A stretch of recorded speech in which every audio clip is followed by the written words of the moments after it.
It's been some time since we've gone through this material, so we're going to go through some review. So we're going to start on 149 in the packet.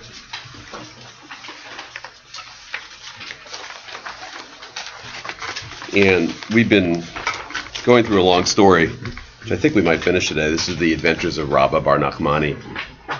So just to review a little bit, he's a fugitive from the Babylonian authorities because he was encouraging people not to pay taxes. What's interesting is that the Talmud thinks of him as a victim of government oppression, and it goes to show, your definition of government oppression depends on what government you're living under. But he was encouraging people not to pay taxes, and he ran away. And we find him in an inn, and there's a government agent at that inn who finally catches him. So let's look there, page 149. And the government agent is actually very frank with him. He says, I don't want to turn you in, but if they torture me, I'll probably give up your location. But if they don't torture me, I'm not going to turn you in. So if you look at verse 16 towards the bottom, Be'arachameh, so Rabbah prays at that point. The actual term there is Be'arachmeh, which means pray, but it means he asked for mercy. So it's a way of asking for mercy. And the mercy comes in an odd way right now. Prak Ashita, the wall collapses. So the wall collapses and it kills the government agent. There's a sense here the government agent is a collaborator, probably Jewish. It's not 100% clear, but the fact that he doesn't want to turn him in and that he's respectful of him because he's a rabbi. Anyway, he dies. And Rabbah prays and he dies. So there's this whole story is filled with questions of moral culpability.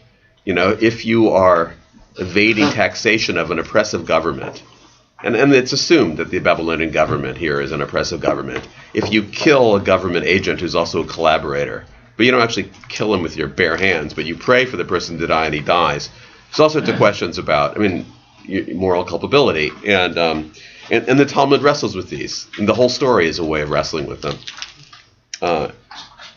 It's interesting. We maybe should study this in more depth. I'm actually trying to get through the story. So at some point at the end, maybe we'll talk about it more. So Arak Vazil La'agma. So he's afraid he's going to, he runs away to Agma. Agma is a city in Babylonia. Havi Ativ Agirda Didikula. So he's sitting under a tree. All this is in very lovely Aramaic. It's not Hebrew anymore. Vikagares, and he is studying. Gares means he's studying. It's a form of, I mentioned this before, of spiritual practice. It's the kind of study which sounds like davening, like he's moving his... Gares actually means to move your lips a little bit. He's moving his lips and he's studying, he's singing, a kind of sing-songy thing you may have heard in yeshiva. He's going through that. So it's study, but it's also just a way of prayer, or a way of kind of spiritual contemplation. And then at the same time, Kami Palgi b'Matifta de Rakia. So there was a disagreement in the Beit Midrash of heaven, where God participates, and they're disagreeing about a certain matter of Jewish law. Im baheret kodemet l'se'ar lavan tameh. Okay, and this is what they agree on. They agree that if there's a spot and it comes before the white skin appears, that's tameh, that's impure. So they're studying the laws of leprosy, not just in the Bible, but the oral traditions also, so in the Talmud. So they agree that if there's a spot that comes before the skin turns white, that is still tameh, it's impure. I'm not going through the details because they don't matter. Page 150. Ve'im se'ar lavan kodem levaheret tahor. But if the white skin comes before the spot, the person then is pure, doesn't have leprosy. They agree on those things. What they don't agree on is safek. Safek is you don't know. You don't know what came first, the spot or the white skin or the spot. You're just not sure. So, and there's a whole halacha category of safek. When you don't know, what are you supposed to rule? What is the Heavenly Academy? The Heavenly Academy. What is the Heavenly Academy? It's just what we're doing now, studying Torah, but it's happening in heaven. And the participants are people that live in heaven. Discussing leprosy. You think that stops? It continues. In fact, there's some people that think it's the only thing that happens in heaven is that they study all the time, because what could be better? That's the definition of heaven. Now, for some people, that would be the definition of hell. so they would have to experience it, but really, I'm not kidding. They would have to experience it, and they wouldn't like it. But you and I, who like it so much, for us it would be It would be heaven. So it continues. But what's really interesting is that God is a participant, and God's only one participant. So it says, HaKadosh Baruch Hu Omer Tahor. God actually has an opinion. God says, pure. Now you would think that would be it, because God decides, but it's not. But everybody else says impure. So they have a disagreement. Now, when it's 1 against 100,000, I don't know how many people are there studying with God. Doesn't say, but say it's a big number. Normally you would think that the 100,000 wins, but when God is the one, it's not so sure. But by the way, that it can happen also in our academies. In the Talmud, sometimes it would be 70-1, but the one would be like Rabbi Akiva or Rabbi Eliezer, very important rabbi. Anyhow, so here you have everybody's participating is saying one thing and God is saying something else, and they need to decide. Basically, it's a tie. It's a tie because you vote, so it's a tie. Va'amre man nochach. So they say, who can be the definitive judge? Because we're at a stalemate. We can't pass this legislation. we can't rule. And we need to rule because the fact is it's actually a very practical thing. You have to know whether a person is pure or impure with leprosy. Man nochach. The word nochach actually means present. Who is present? They mean it in the sense of who's going to judge. But I sort of like the literal meaning is who's here that we can ask? Who's the expert? And then nochach Rabbi Bar Nachmani. We have an expert. It's good news and bad news. The good news is we have an expert. The bad news is he's alive, and we're not. So in order to get his expertise, he has to join us. And the bad news, of course, with that is that he has to die. So anyway, Manachach Rabbi Bar Nachmani, De'amar Rabbi Bar Nachmani, because at one point Rabbi Bar Nachmani had said, Ani Yachid B'Nigaim. I am singular. I am the expert. I'm the one. I mean, not a modest guy necessarily, or maybe this is realistic. I'm the one who knows about spots, skin diseases. I'm the only that's my specialty, and I know more than anybody else. Ani yachid ba'ohalot. And I also happen to know the laws concerning dead bodies, which is called ohalot, because if a dead body is in ohel is a tent with you, do you become pure or impure? All right, like I said, not going through details, but Rabbi Bar Nachmani was the expert in this. So what they have to do is kill him. Like I said, that's the bad news. So they have to kill him so he can join the Heavenly Academy, and therefore he can make the ruling. Now keep in mind, this is not incidental to the story. Rabbi Bar Nachmani also, as it happens, just committed murder. He just killed somebody. I mean, it was with his prayer, but he just killed somebody. And what's the penalty for murder? Death. There's a death penalty. Now, like I'm saying, I'm sure to the Babylonian, to the Talmudic storyteller, probably who lived in Babylonia, but the Talmudic storyteller, it's not incidental. It was working out sort of the whole moral issues in the story. So anyhow, I'm going to keep going. Shidaru shlicha batre. So they sent the shaliach, the representative, the agent, to get him. Now, what agent do we send to kill people in heaven? It's the angel of death. Yeah, the angel of death. That's the hitman that you send. You call him shaliach, agent, but it's the angel of death. No, right, the Malach HaMavet, who appears in the Talmud a couple times. He's very famous in the Haggadah, where he appears in Chad Gadya, right? Okay. Lo havi matzeh Malach HaMavet lemikravle, but the angel of death wasn't able to approach him. Why? Midalo havi kapasik kume megirse, because his mouth wasn't ceasing from that spiritual activity of study. And you have this a few times in the Talmud. Steinsaltz has some very interesting commentary on that, but you have it a few times in the Talmud where if you are engaged in studying, the angel of death can't get you. You can't die. You can't die while you're in the middle of studying Torah. It doesn't work for physics, I don't think. Yeah, or English literature. For Torah, it seems to work. You can't die. By the way, there's a very interesting comment you can look in Steinsaltz that the whole thing was a dream. It's a kind of cop-out. Like Rabbi Bar Nachmani has this dream, as opposed to it really happening. The story doesn't seem to indicate that, but obviously there were later rabbis that were very comfortable with all the mythical elements of the story, so they said, okay, it was just a dream. And I'll keep going. Page 151. So, Adahachi Nashav Zika. So the angel of death is not powerless. In fact, the angel of death always gets its way. The moral of stories like this, where the angel of death is thwarted in trying to kill somebody, is that ultimately you can't thwart the angel of death. So, and this is actually something that happens in several of these stories. A wind comes. He brings a wind. Adahachi Nashav Zika. There's a wind. Because all you got to do is stop the guy from studying for a moment, for an instant. So wind blows. Ve'avish beinei kane, and he hears a sound among the reeds because the wind's blowing it. Savar gunda de parashehu. He thinks it's a bunch of horses coming, government agents. He thinks it's actually not. It's just the wind blowing through the reeds. But he thinks it's horses coming to arrest him. He assumes, because he knows he's a wanted man. So he assumes the jig is up and the horses are coming to get him. Amar tenach nafshe dahu gavra. He says, it's better that I die. V'lo yimaser biyadei malchuta, and not be turned over to these government agents. That's an odd thing, because somehow he sort of knows that the angel of death is also after him. So he stops studying. In the moment that he makes that reasoning in his head, it's better that I die now than let the government agents come. So he's not studying anymore. He's thinking of himself. Ki avika nicha nafshe. At that point, he dies. And now here's it's a very important point to the story. Amar tahor tahor. As he's dying, he says two words. His final two words are tahor tahor. Same word. Pure, pure. So now he's saying pure, pure. Why is he saying that?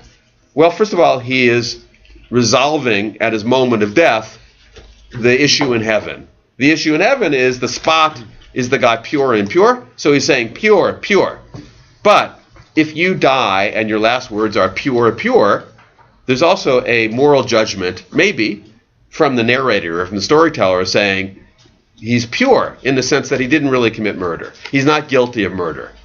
However you want to judge it. First of all, it wasn't him that committed the murder. He just prayed and God answered the prayer and the guy died. But also maybe the guy deserved to die. Maybe it was an appropriate act.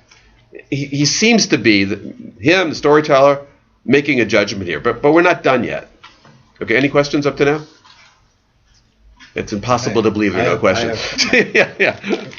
A couple of things. You said he prayed and he died, but it just says the wall. He prayed and the wall collapsed. Yeah, but that's equivalent to. I don't know. I guess that's what we're trying to figure out. I think. Yeah. And then. He may have been praying, just God, get me out of this. Yeah. And the wall collapses and kills the guy, and he thinks, well, I didn't mean like that. Yeah. But maybe be careful what you wish for. I don't know. Yeah. But I didn't see anywhere it said he was killed. He was. So that's understood. Okay. Yeah. It's just understood. Yeah. And then this whole notion of disagreeing with God. Yeah. And it's puzzling. Is this the only place that this occurs in the?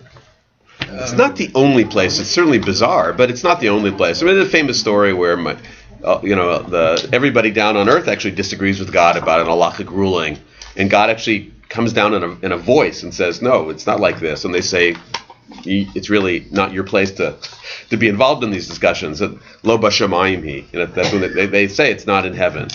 So there are a few times where God is bested in a halachic argument.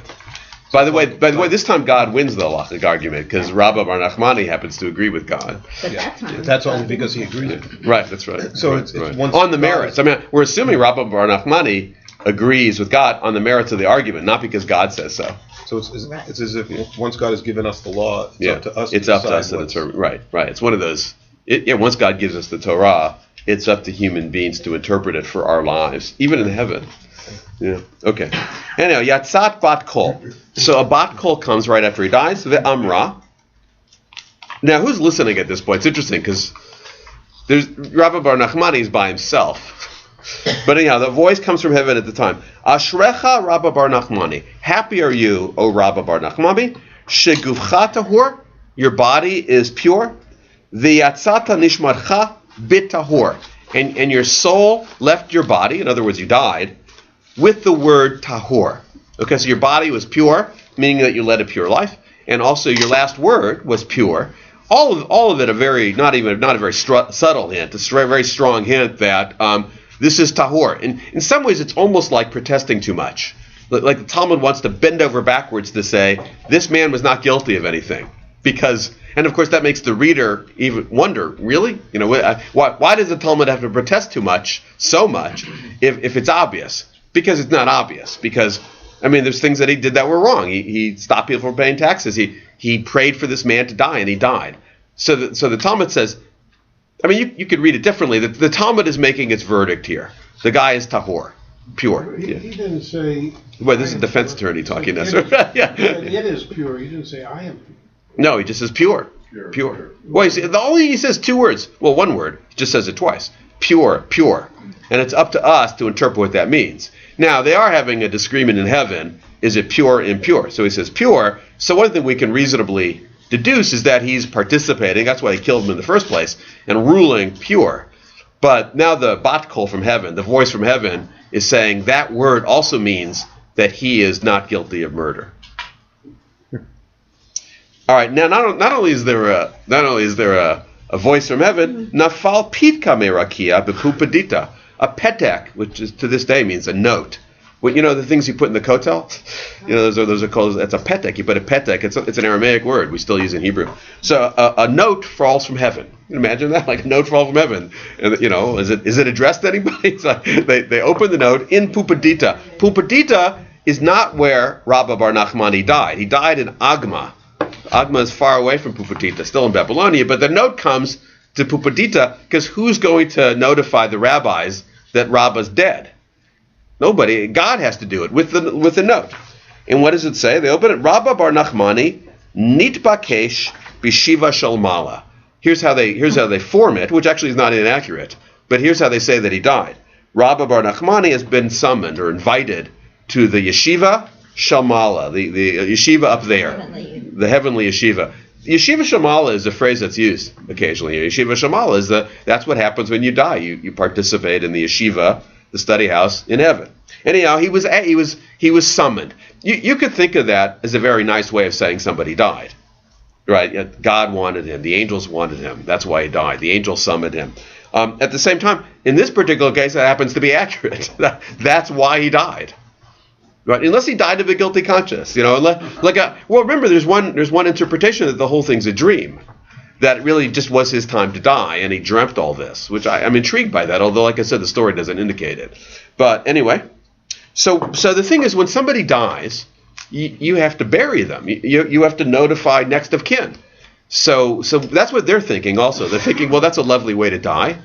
At the same time, he's dead, so we better go find his body.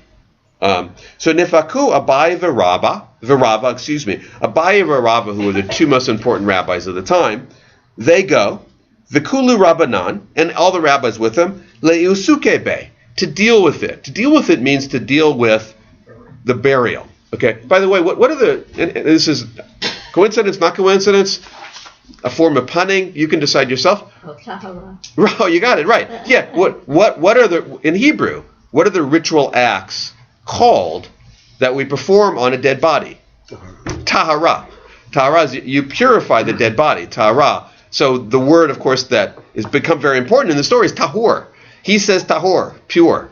It means that he's not guilty, that he's morally pure. What do they have to do now to him? Because he's dead. Tahara, they have to purify. It's actually a series of acts. I participate in that, where you wash the dead body. And it's ritual purification. And he was an expert in this too, remember? And he's an expert in it too, right? Okay. Anyhow, but one thing you definitely need to do this is the body itself. So they go lo haviyade duchle, but they don't know where he is. They know he's in Agma. They don't know where. Azla Agma. They go to Agma. Chazu tzipare tementaltale v'kaime, and they see something. They see birds that are casting a shadow, that are stopping them from seeing something. Amre shmame nahatamhu. And they're thinking that must be him. So there's a lot of different ways of interpreting this. And the one that makes most sense to me is that the birds are casting a shadow on the body so the sun doesn't destroy, doesn't do its work on the body until somebody comes. There's other interpretations. Steinsaltz says maybe they were covering up the body because they didn't want people to see, because they didn't want people to know he was dead. But it seems to me it's probably the birds are there for shade, but they figure out, remember this is all kind of a fairy tale, and Rabbi Bar Nachmani is also an important guy. So they figure the birds are shading him, so they figure out that's where he is. Okay? And so they go, and now it's understood. They bury him. They go through Tahara, the rituals, and they bury him. And then what do? Of course, there's a funeral. And a funeral, I have a funeral later today, so I can tell you that. I mean, I've had many funerals, right? But funerals consist mostly of eulogies. There's very short liturgy in a funeral, right? So it's 5 minutes of liturgy. It's mostly eulogies. Sfaduhu tlata yome utlata leilate. And they have eulogies for him 3 days and 3 nights. So 3 days and 3 nights of eulogies. Nafal pitka. Another note comes from heaven. They open it. Kol hapores yehebeni dui. Now 3 days and 3 nights of eulogies is a lot. By the way, an hour is a lot. 3 days and 3 nights is a lot. To bury him right away? They already buried him. What eulogies? So the eulogies come after the burial here. So they already buried him. 3 days and 3 nights of eulogies, and the note says anybody that leaves gets excommunicated. We're not done yet. Sifadua Shiva Yome. So they eulogize him for 7 days. With the Shiva, right? 7 days. But Shiva generally comes after the funeral. But here it's 7 days of a funeral. The funeral lasts for 7 days. So I know many of you have been at lengthy funerals before, but I don't think any of you have been at a funeral 7 days and 7 nights. All right. 6 days. Yeah. 7 days worth of stuff to be said about it. Right. There's plenty to be said. Nefal Pitka. I so appreciate it. Don't tell me if it's good or bad. Is this 24 hours a day? It says night and day. It's a night and day. So. Who's catering? Nefal Pitka. So a peta comes. Another note comes from heaven. Lechu leveitchem l'shalom. Go in peace to your. It's done. Go in peace to your houses. Enough eulogizing. But 7 days and 7 nights. That's a lot. Okay. All right. We're not quite done yet. This is the epilogue, though. It's an interesting epilogue. Actually, the whole thing has been an epilogue today, right? Because it ends when he dies, but there's all these stories after he dies. All right. Hahu Yoma denach nafshe. The day that he died. Dale Za'afa. There was a storm. That's a Za'afa. A storm came down. Vidare lahu taya. And a storm came and shook up a taya, which is the Aramaic for Arab. And I believe it's still used today. Aramaic for what? Arab. In Arab. And someone from Arabia. An Arab. Yeah. I mean, it's not clear. It's an ethnic group. It's a non-Jew here, and somebody who lives in the desert, rides a camel. Kind of our classic sense of what an Arab is. Ki rachev gamla. He was riding his camel. I mean, it may just be a word for a non-Jewish desert dweller. Arab, okay, who rides a camel. Derachiv gamla mehe gisa denahar papa v'shadeh behach gisa. Okay, so it casts. So the storm comes, and he's riding a camel on one side of the Papa River, and the storm, it's like a tornado, and it deposits him on the other side. The implication is in response to Rabbi dying. The whole earth is. There's stories like this in the Talmud. The whole earth is mourning. And in almost in anger, the anger of the storm that takes it from one side of the river to another, which is a lot. It's a wide river. Amar my high. He says, hey, what's going on? What causes the storm? Remember, I actually gave a sermon not that long ago. I wrote something that whenever there's a crazy natural disaster in the Talmud, the rabbis always assume it's not accidental. It's not just the laws of physics or biology. It's something something out of the ordinary. Something out of the ordinary, some message from God. Whenever there's a drought, whenever there's a windstorm, whenever there's any kind of storm, something's up. My high. So that's what the Arab says. So the Arab believes that too. My high. What's causing this incredible wind? And he's not saying it's just the normal state of wind currents. There's some consciousness that's causing it. Amrele. So somehow they know. Nach nafshe de Rabbi Bar Nachmani. It's because Rabbi Bar Nachmani died. And when a great person dies, the earth mourns. There's a windstorm. Amar lefanav. So he said back to them, Ribono Shalom, God, Ribono Shalom, Master of the universe, Kule Alma Didachu. You have the whole world. V'Rabba Bar Nachmani Didach. And Rabbi Bar Nachmani is now with you. So in other words, the universe, the world doesn't have to mourn because you've got the world, and now you've also got Rabbi Bar Nachmani. The implication is you've got this world, and you've also got the next world, because the next world is where Rabbi Bar Nachmani lives. So why are you grieving? The Arab is trying to comfort God. You're trying to get God to stop the storming. Anyway, Ak de Rabba, the Rabba didach. You have Rabba, and Rabba has you. These are also sort of odd words of comfort for people who've lost somebody. You're the person's with God. You've got Rabba now, and Rabba's got you. Amai kamach reved leila alma. Why should you destroy the world, or why should you damage the world? Ultimately, God, you've got what you want. You've got this world, you've got the next world, you've got Rabba Bar Nachmani. Nach za'afa. It works. The storm stops. Okay. God said, oh, no, I didn't think of it that way. Right. I don't have to grieve because I've got Rabba Bar Nachmani with me. Okay, that's the story of Rabba Bar Nachmani. Anybody have any comments or questions? Sure. Yeah, go ahead. Why is it an Arab? Why is that important? Because that's how it happened. You have good dreams. Yeah. No, but what's interesting, It is- Does he have an objective look that we don't? Yeah, maybe it's an objective look. I mean, it's interesting. It's a non-Jew, right? So, and although, well, it's not so unusual. It's a non-Jew that seems to believe in God. You've got non-Jews all through the literature that believe in God. I mean, the people that rescued Jonah, believe in God. They believe in other gods, but they believe in God. So you've got lots of non-Jews in these Jewish stories who believe in God. And so maybe he's the guy that could do it. We're too emotional about the whole subject, and he can actually talk to God. And Is it just that it's written by a rabbi that they would actually imagine heaven discussing the spots and the hairs of whether they're white or whether they weren't white, and only this one? I mean, it just seems so incredibly detailed to me. it's sacred. Well, but the study of sacred literature is a spiritual act in Judaism. So, in other words, it's an act that's transcend, that gives you a sense of transcendence, of a connection to God, connection to things beyond yourself. So it makes sense that they would do it in heaven, and that God would be a part of it. And remember, the origin of sacred literature is God. So they're studying God's word. So that in itself is a sacred act, a spiritual act. Remember that these stories have an audience. So the point is to the audience. The audience is, you should study.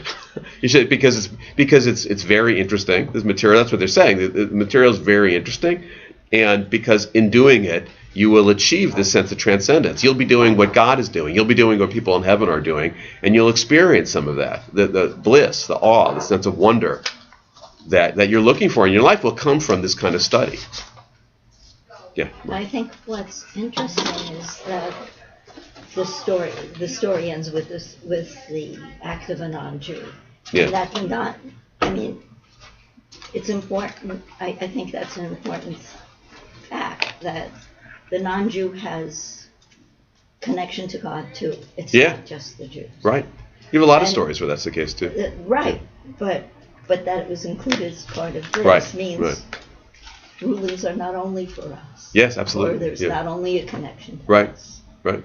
Yeah, and you're right to say it ends with the Arab. Right. Yeah.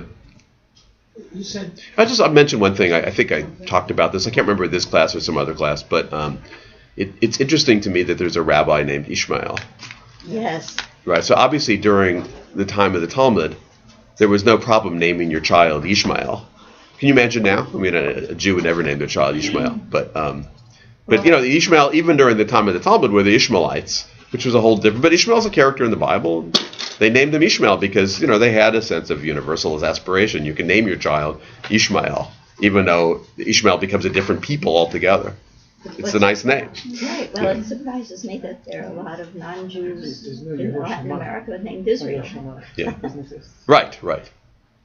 you mentioned Israel Yeah. and different people. When they talk about Israel's God or Jews' God, is it considered one and the same?